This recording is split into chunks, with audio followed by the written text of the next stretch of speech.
The story begins with something that seemed ordinary, something I had driven by countless times without thinking twice, the stretch of gravel road leading to my property. Two ruts, the faint slope of land where runoff settled after a rain, and my gate at the very end. I had never seen it as anything more than a simple path.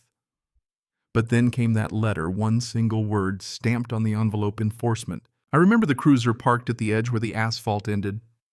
There were no sirens, no flashing lights, just the quiet presence of authority. And that's the thing about authority, isn't it?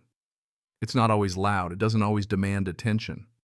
It settles in with tone, with implications.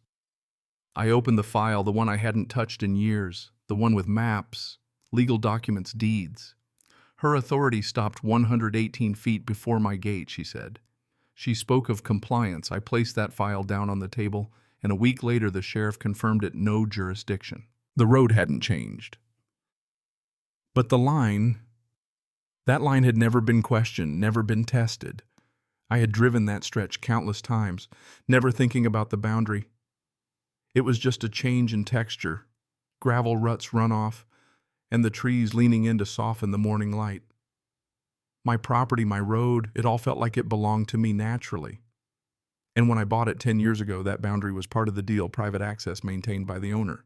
Clean title, clear deed, no question. And that was the way it was until Karen came into the picture, the HOA president. She had been in charge long before I moved in, and I could hear her name in emails and whispers at the general store. She ran the denser part of the neighborhood, the quarter-acre lots, the shared fences, the lawn rules. Me, I was on the edge, backed up to a ridge where cell reception faded and streetlights stopped. It was perfect, quiet, and the road that curved through common ground. That last 200 feet, it was mine. No HOA control. That was a boundary I understood. But then came the first shift.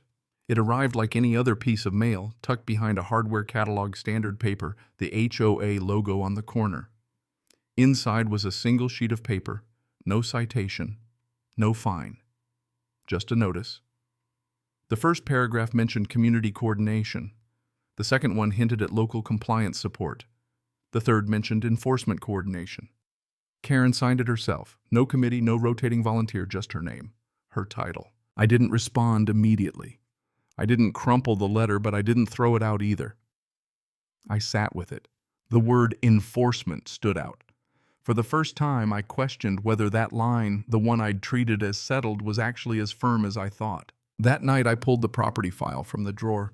I hadn't opened it in years. The maps, the survey, the deed, it all lined up. Private access maintained by me, no shared easement. I traced the line with the edge of a pencil, following the survey to where the HOA's boundary stopped. Clean separation. No overlap, no gray area. On paper, it was solid. But paper doesn't always tell the whole story. By the third day, I had underlined a few key phrases in that letter. The language was subtle but pointed. Enforcement, coordination, community access, local compliance support. Nothing overt. No threat, but plenty of suggestion. And in small communities, suggestion carries weight. It moves faster than policy. It doesn't need sirens or flashing lights. It just needs to be present. I left the letter on the table, not discarded, not hidden. I didn't respond, but something inside me shifted. I understood that once someone starts testing a boundary, ignoring it doesn't make it stronger. I wasn't going to ignore it. I wasn't going to argue either. I was going to let the record speak. A few days later, the second letter arrived. Same envelope, same logo, different tone. The header was bold this time, with phrases like lack of observed compliance and external agencies to verify adherence. No specifics, no citations. Just a suggestion that something would be checked. This wasn't an accusation. It was a push. I didn't react. I didn't call Karen. But I started to keep track: every letter, every email, every interaction. I knew that if this went further, I needed a clear sequence, one that could stand up to the pressure. A few weeks later, the pressure began to show. Neighbors were acting differently. The usual waves and nods from Colleen stopped. Daniel's truck slowed as he passed but didn't stop.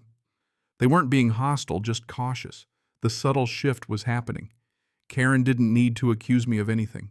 She just needed to create the perception that something was wrong, that I was the one out of line. And so the sequence continued. The letters piled up. Community expectations, compliance, verification, presence requests. None of them mentioned my parcel specifically, but the pressure mounted. Finally, a sheriff's cruiser showed up. Not with sirens blaring, not with any real action.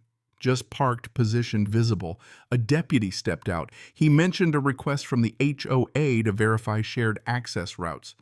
No citation, no complaint, just presence. That was the real tactic. Make people question, make them wonder. I didn't flinch. I didn't let the suggestion turn into something it wasn't.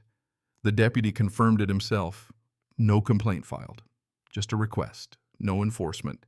Just an attempt to make it seem like there was something to enforce. As the weeks passed, I continued to document. I kept the sequence clear, because when the moment came to present it, I knew that suggestion wouldn't hold up to record. The map didn't move. The lines didn't shift. The law didn't care about tone or presence. It cared about what was recorded and what wasn't. That's when Karen made a mistake. Her letters, her tactics, they relied on the power of suggestion. But in the end, suggestion is a poor substitute for solid facts. When the third sheriff's visit came, it was the final confirmation. The deputy's words were simple. No violation. No enforcement. And that's when I realized Karen's power didn't lie in authority. It lay in her ability to manipulate perception. But perception isn't reality. The record, the facts, the maps, they were what mattered, and that was what I held on to. I didn't get angry. I didn't escalate things. I just documented. Because in the end, when the system is tested, it doesn't bend to tone, it bends to record. And I had the record. Here's the twist, though. I didn't need to send that final letter to the HOA. The moment I stopped letting the pressure shape my actions, I took the power back. The perception changed from me being the one on the outside to Karen's method being the one that was out of line. And in a way, that was the most satisfying part. The quiet victory, the unseen justice. Because sometimes the best response to pressure isn't to fight back, it's to just let the record speak for itself. What do you think? When it comes to boundaries, is it the perception that holds more weight than the law itself? Or is it the documentation, the proof that ultimately decides? Share your thoughts. Let's talk about what's really behind the lines we draw in our communities.